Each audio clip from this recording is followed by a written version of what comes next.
Interpretação do texto, atividade oral e escrita. O conto maravilhoso é uma história imaginada. Número 1. O conto A Princesa e Ervilha apresenta personagens, tempo e espaço, que geralmente estão presentes nas histórias imaginárias. Responda A. Quem são os personagens que participam da história? Então não se esqueçam, é o príncipe, a princesa, a rainha e o rei. Letra B. Essa história se passa em um tempo indeterminado, isto é, que não se sabe quando foi. Copie a expressão que comprova isso. Então, eu expliquei quando nós fizemos a leitura da história.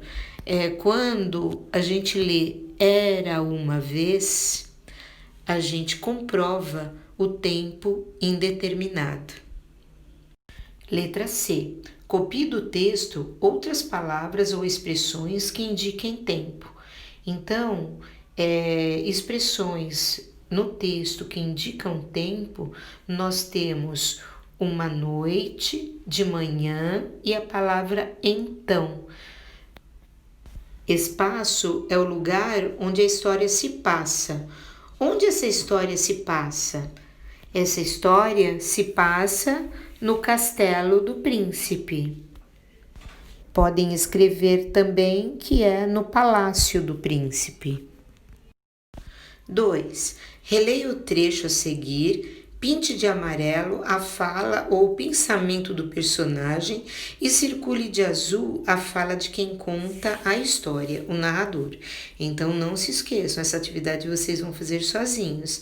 Então quem está contando a história é o narrador, preste atenção nas frases, e o personagem é aquele que atua na história, ele faz parte da história.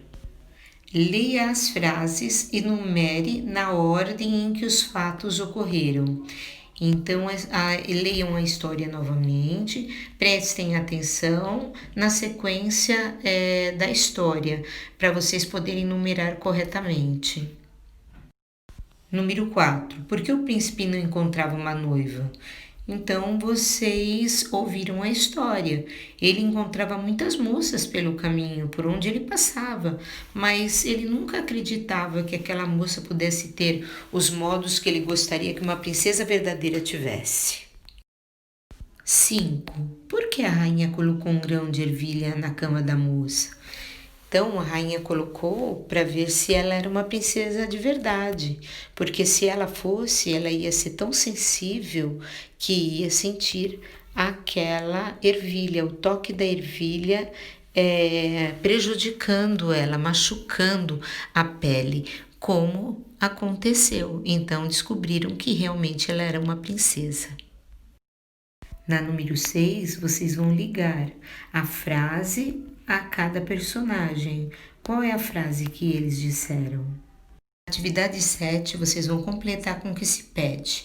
Observe que as falas dos personagens não trazem travessão em início. Então, pinte na atividade anterior os sinais que são usados para destacar essa fala. Esse sinal é um outro modo de iniciar a fala dos personagens. Qual é o nome deste sinal?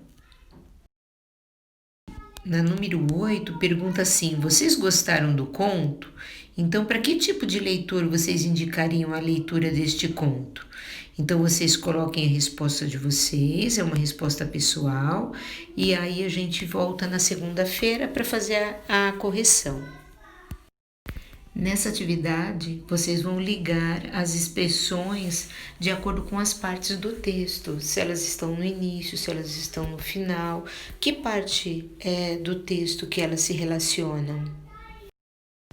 Nesse quadro, vocês têm informações de como montar um conto maravilhoso, como que eu deveria fazer, escrever um conto de fadas, por exemplo. Então aí tem toda a sequência e na última parte vocês também coloquem as informações que pedem sobre o leitor e a gente conversa melhor no dia da correção.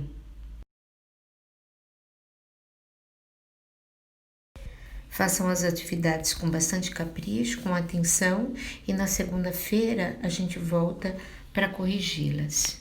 Um grande beijo, um ótimo final de semana para vocês e para toda a família.